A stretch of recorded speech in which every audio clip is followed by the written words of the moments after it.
ॐ त्वमेव माता च पिता त्वमेव त्वमेव बन्धुश्च सखा त्वमेव त्वमेव विद्या द्रविणं त्वमेव त्वमेव सर्वं मम देवदेव त्वमेव सर्वं मम देवदेव। आज हम पुनः श्रीमद् भगवत कथा गंगा में गोता लगाते हुए आगे के क्रम में देखेंगे। गृहस्थ आश्रम हम देख रहे थे कि जो इतना विराट इतना श्रेष्ठ आश्रम है उसकी मर्यादाएं क्या हैं, उसके नियम क्या हैं, इसे हम पहले के अंक में देख चुके हैं। पंच महायज्ञ क्या हैं उसमें हमने थोड़ा सा देखा था। आज इसी को विस्तार से देखेंगे कि एक गृहस्थ जब गृहस्थ आश्रम में प्रवेश करते हैं तो बहुत सारे जाने अनजाने में पाप कर्म भी होते हैं। हम जानबूझ के नहीं करते, लेकिन गृहस्थ में जब कोई कर्म करता है व्यक्ति तो अपने आप सहज ही बहुत सारे पाप हो जाते हैं। उन पापों से बचने के लिए शास्त्रों में ऋषियों ने, जो आप्त पुरुष रहे, उन्होंने बचने के उपाय भी बताए हैं कि इन पाप कर्म से हम कैसे बच सकते हैं। तो जो घर की लक्ष्मी कही गई है या घर की श्रेष्ठ जो आदर्श होती है वो एक माँ होती है। बच्चे का जब जन्म होता है तो प्रथम गुरु माँ ही बताई गई है। अगर माँ घर में है तो घर श्रेष्ठ घर बनता है, एक महान एक आनंदमय परिवार होता है। जिस घर में मातृशक्ति का सम्मान नहीं, वो घर नरक बन जाता है, दुखालय बन जाता है। तो ऐसे ही जब वो बाल्यावस्था में होती है, शक्ति स्वरूपा कहा गया है मातृशक्ति को, उसकी रक्षा उसके पिता करते हैं। और जब वो थोड़ी बड़ी होती है, युवावस्था को प्राप्त करती है, तो उसका शादी कर दिया जाता है, यानी वो ब्रह्मचर्य आश्रम पूरा करके गृहस्थ आश्रम में प्रवेश करती है। तो वहाँ पर उसकी रक्षा कौन करेगा? वो उसका पति के संरक्षण में रहती है। जब वृद्ध अवस्था होती है, बच्चे हो जाते हैं, उसके बाद वो अपने पुत्र के संरक्षण में रहती है, यानी कोई न कोई उनकी रक्षा करने वाला अवश्य होता है। तो ऐसे ही जब वो गृहिणी के रूप में प्रवेश करती है, बहुत सारे पाप हो जाते हैं और 5 पाप मुख्य रूप से बताए गए हैं। वो है चूल्हा, चक्की चलाते समय या झाड़ू लगाते समय या ऊखल में कुछ कूटते समय या फिर घड़ा आदि में जल भरते समय। ये 5 स्थल जो हैं पाप के बताए गए हैं गृहस्थ आश्रम में। अब इनसे बचा कैसे जाए, तो इसके लिए ऋषियों ने उपाय भी बताया कि गृहस्थ को पंच महायज्ञ का अनुष्ठान अवश्य करना चाहिए। यज्ञ मुख्य रूप से तो उन्होंने 2 प्रकार के बताए गए हैं। एक तो प्रतिदिन होने वाले यज्ञ और दूसरा है अवसर विशेष पर होने वाले। तो प्रतिदिन जो यज्ञ किए जाते हैं उनमें पंच महायज्ञ का अनुष्ठान है, और विशेष अवसर पर जो किए जाते हैं उनमें पाक यज्ञ, हवि यज्ञ और सोम यज्ञ का अनुष्ठान बताया है। अब कोई गृहस्थ घर में है लेकिन इनको कैसे करें, कई बार संभव नहीं हो पाता, तब क्या करें? तो इसके लिए भगवान ने कहा कि अगर आपके पास कुछ भी नहीं है तो श्रद्धा से फलम तोयम पत्र पुष्पम, जो आपके पास है वो अर्पण करते हैं, भगवत नाम का आश्रय लेते हैं, हर कर्म करते हुए प्रभु के नाम का ही स्मरण करते हैं। चाहे झाड़ू लगा रहे हो, झाड़ू भी लगाएं तो इस भाव से कि हो सकता है भगवान आज हमारे आंगन में पधारें, तो कहीं उनके चरणों में कहीं कोई रज ना लग जाए, कहीं धूल ना लग जाए, कोई कण ना लग जाए। इस भावना से जब हम झाड़ू भी लगाते हैं तो भक्ति बन जाता है। हर पल आपका जीवन जो है आनंदमय बन जाता है। तो जीने का तरीका आना चाहिए कि कोई भी आश्रम क्यों ना हो, हर आश्रम की अपनी मर्यादाएं हैं, उनके नियम हैं।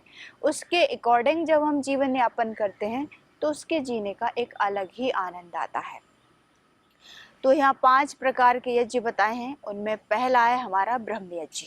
ब्रह्म यज्ञ से तात्पर्य है अध्ययन करना, अध्यापन करना, स्वाध्याय करना और दूसरों को करवाना। अब ब्रह्म यज्ञ का विधान इसीलिए किया गया ताकि गृहस्थ में प्रवेश करके भी आप स्वाध्याय में प्रमाद ना करें। जब हम अच्छी पुस्तकों का आश्रय लेते हैं, जो हमारे आध्यात्मिक ग्रंथ हैं उनका जब हम अध्ययन करते हैं, तो निश्चित रूप से आप उन पाप कर्मों से बच जाते हैं, क्योंकि हर शास्त्र में उनसे बचने का उपाय भी बताया है। जैसे यहाँ एक श्लोक भी है, अध्यापनम ब्रह्मयज्ञः पितृयज्ञस्तु तर्पणम होमो देवो बलिर्भूतो नृयतोत अतिथि पूजनम।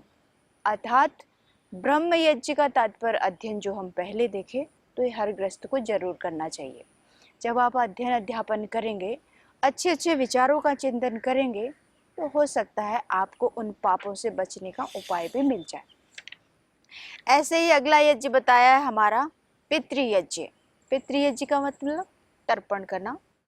जो आपके बड़े बुजुर्ग कोई घर से जब ब्रह्मलोक या स्वर्गलोक में चले जाते हैं, उनकी शांति के लिए तर्पण किया जाता है, श्राद्ध जिसे कहते हैं। तो वो श्रद्धा से करना चाहिए।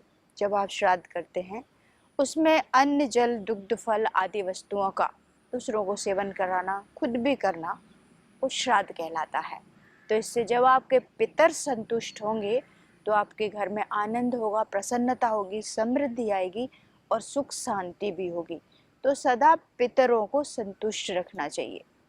अब केवल मरने के बाद ही ऐसा हो, ये तो उचित नहीं। भारतीय संस्कृति रही है, हमारी जो संस्कृति हमें संस्कार देती है, वो शायद किसी अन्य देश में नहीं। बड़ों का सम्मान करना, उनका आदर करना, उनके प्रति सेवा भाव रखना, उनकी आज्ञा में रहना, उसके अनुसार जीवन यापन करना, ये भारतीय संस्कृति की अपनी परंपरा है। तो जब बड़ों का सम्मान करते हैं, जीते जी उन्हें आप प्रसन्न करके रखते हैं, तो मरने के बाद ना करेंगे तो भी कोई नहीं। लेकिन जब व्यक्ति चला गया, वो तो देख नहीं रहा कि आप क्या कर रहे हैं।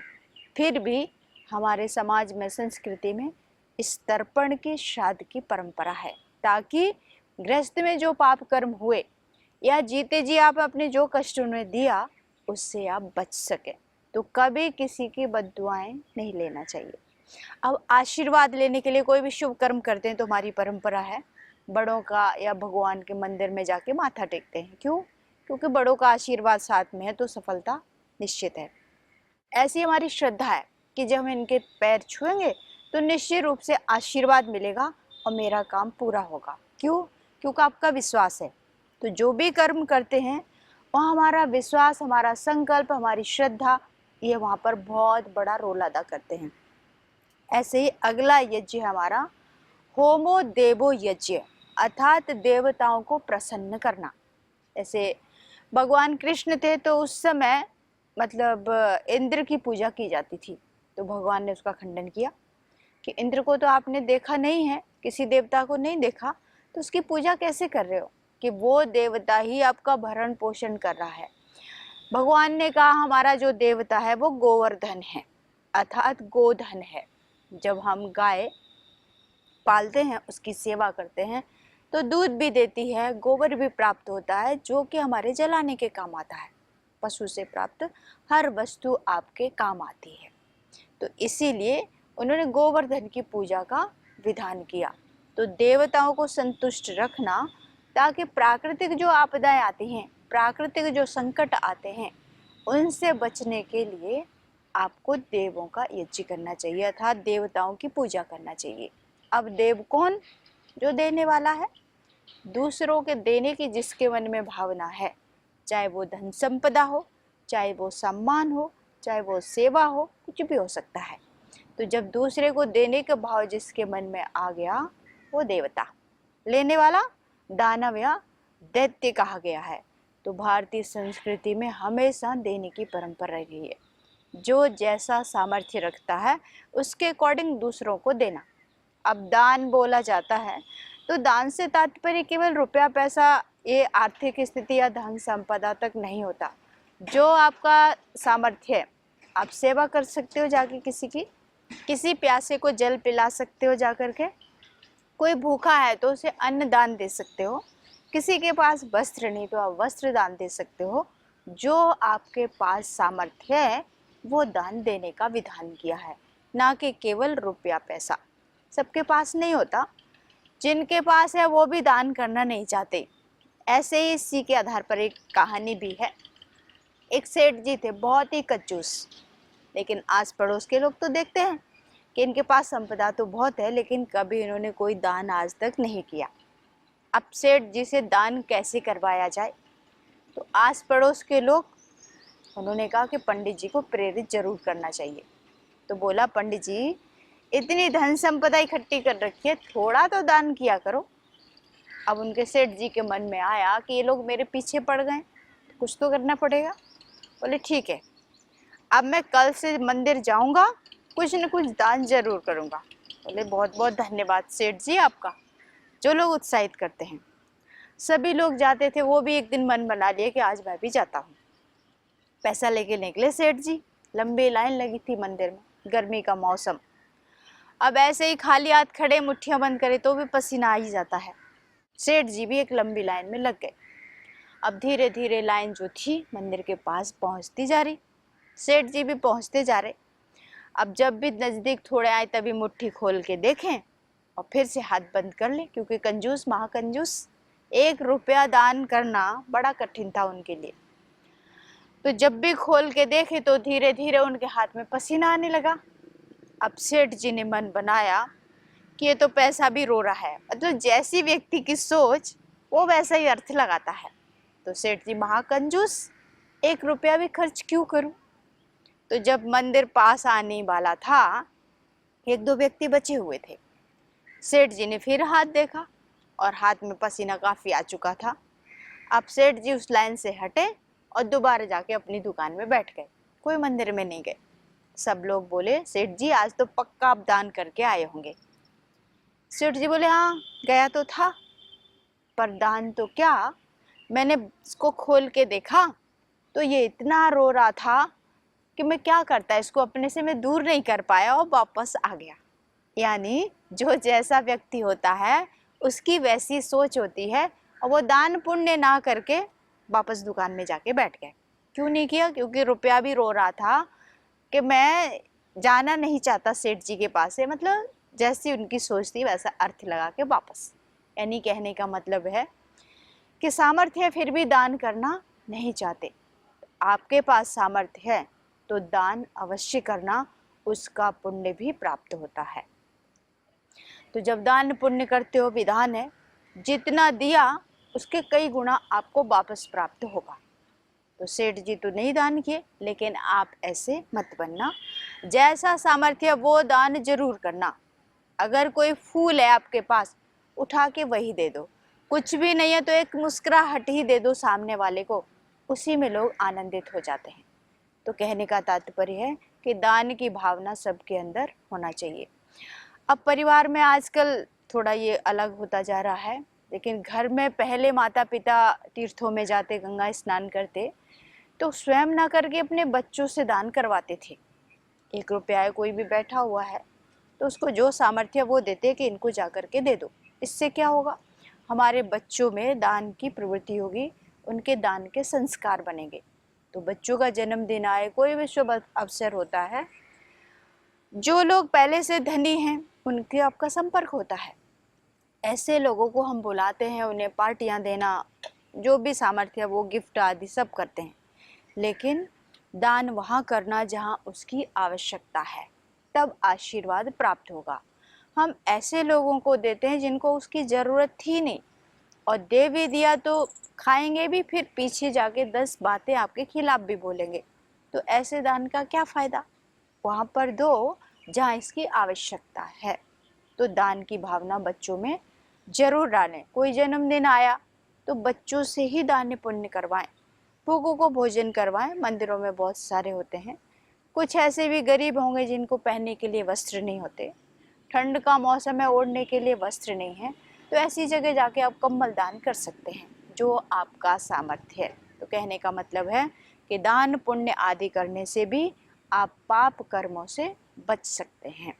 तो गृहस्थ में रह करके अध्ययन करना यानी ब्रह्मयज्ञ, पितृतर्पण करना यानी पितृयज्ञ, और देवताओं को प्रसन्न रखना, ताकि प्राकृतिक जो आपदाएं आती हैं, प्राकृतिक जो संकट होते हैं, उससे आप बच सकें।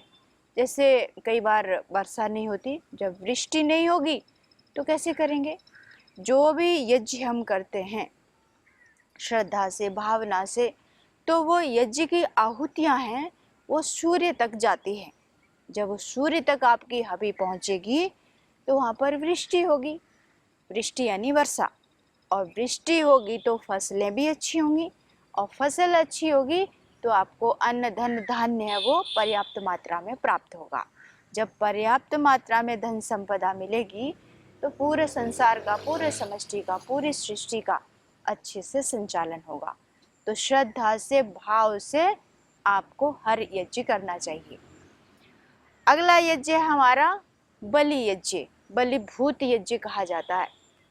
अब यहाँ पर एक शब्द है उसको हमें समझ लेना चाहिए। बलि शब्द आया है तो लोग बलि शब्द का अर्थ अलग ही ले लेते हैं। पशु बलि देना, किसी की हिंसा करना। क्या किसी को मार कर कोई प्रसन्न हुआ है? नहीं। तो बलि से तात्पर्य किसी की मृत्यु कर देना, पशु बलि भी देते हैं। अभी भी कई जो पुराने गांव हैं जहाँ परंपराएं, वहाँ ये चलता भी है। तो किसी को मारने का विधान कभी भी कोई शास्त्र नहीं करते। यहाँ बलि शब्द से तात्पर्य दो लिया है, पशु बलि और दूसरा प्रिय वस्तु जो आपकी है उसका दान करना, उसकी बलि करना।